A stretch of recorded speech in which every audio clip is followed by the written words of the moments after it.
Welcome back, welcome back, welcome back to science. All right, let's talk about STIs, sexually transmitted infections. The term STI was changed from STD to STI because disease in,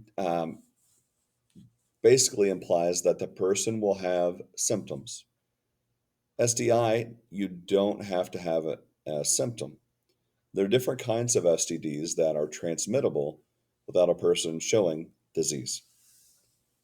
So, in general, STIs could have symptoms such as burning sensation during urination, pain in the lower abdomen, fever or swollen glands in the neck, discharge from the vagina or the penis, pain, itch, or inflammation in the genital or anal area, sores, blisters, bumps, or rashes, itchy, runny eyes. So, pelvic inflammatory disease. This is going to be a complication that's going to be seen with gonorrhea or chlamydia. Bacteria enter the vagina and spread to the reproductive organs. This can cause infertility. This can scar the uterine tubes, which is why you have the infertility. Acquired immunodeficiency syndrome. HIV can be transmitted through semen, in unprotected sex, blood, milk. So causes deterioration of the body's immune system, specifically the helper T cells.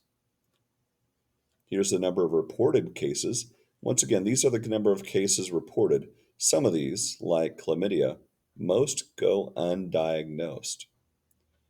So people have like painful urination in intercourse.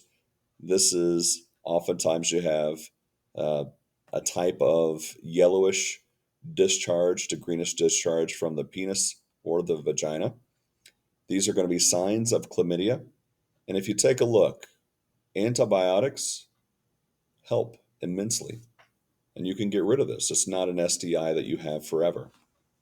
I feel like when I was growing up, if somebody would have an STI, they would have it forever, is what I was taught. Some of them are that way, but some of them are definitely not. So, HIV, there are drugs to treat and delay symptoms. This is something that I would think is the biggest breakthrough in the past. I don't want to put a year on it. Let's say 10 years, but um, where a person who has HIV can take a type of um, medication that will keep their viral quantity so low that they're considered that they may not even be considered infectious.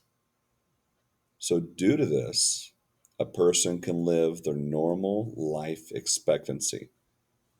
When I was growing up, HIV and AIDS were considered to be the man ending event.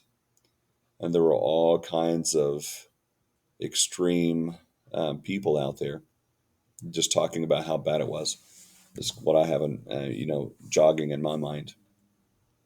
What I think is really cool is that I think it's called PrEP is the name of it. But a person can take this and keep their viral load down, and just a daily um, oral contraceptive. Well, it's not really contraceptive.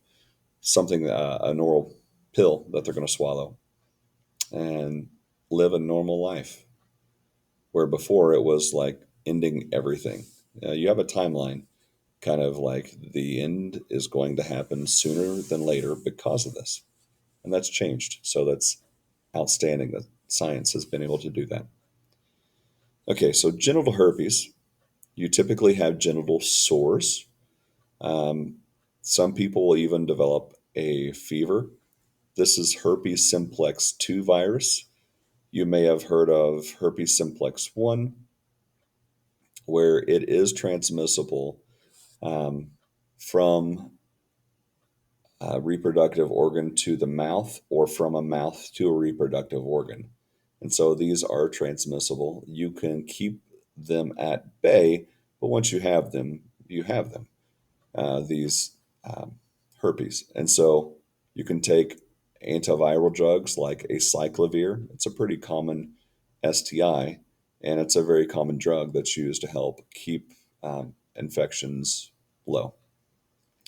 Something to note is that people that have herpes, genital herpes, have an increased rate of developing cervical cancer. All right, next we have genital warts, which is caused by a virus that you're probably familiar with, and that is the human papilloma virus. It can cause genital warts.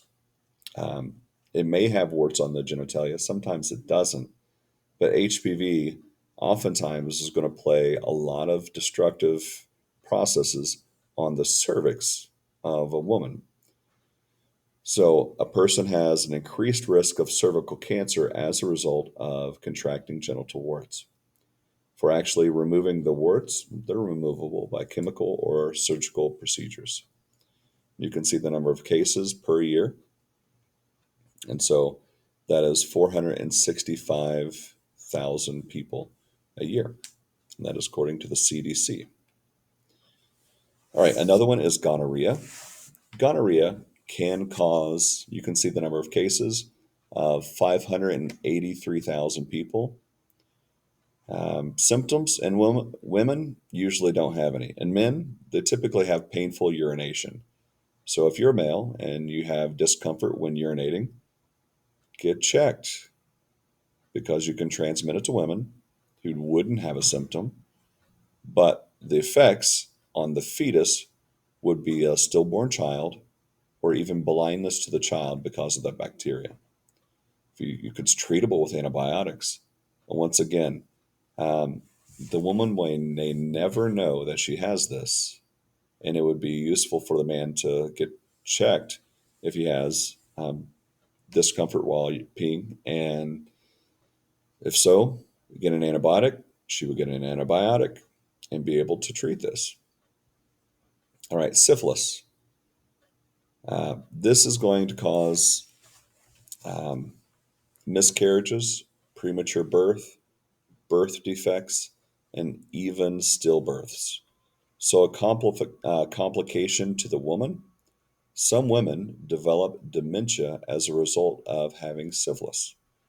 So, it's treatable with antibiotics. So many of these things are treatable, which, if you're just aware, if you're going to do those things, then you need to be responsible on a next level too, and that is to prevent STIs and transmission of STIs. So, some of the symptoms of trichomoniasis is itching and irritation of the genitals, painful urination, thin discharge from the penis or the vagina. I remember back when I was in medicine, I saw a patient with trichomoniasis, and I learned a lot that day. I mean, you in a lot of these events that you have in life, um, when you see a different patient, it goes from being something that you've read about, that you know of, but whenever you see it, like, oh, that's what that looks like. And so it's treatable with antibiotics. The side effects on the fetus was preterm delivery, low birth weight, and complications to the woman is an increased risk of getting another STI because you're immunocompromised. All right, guys, this is going to finish it for chapter 22. Thank you, and I look forward to seeing you soon. So long.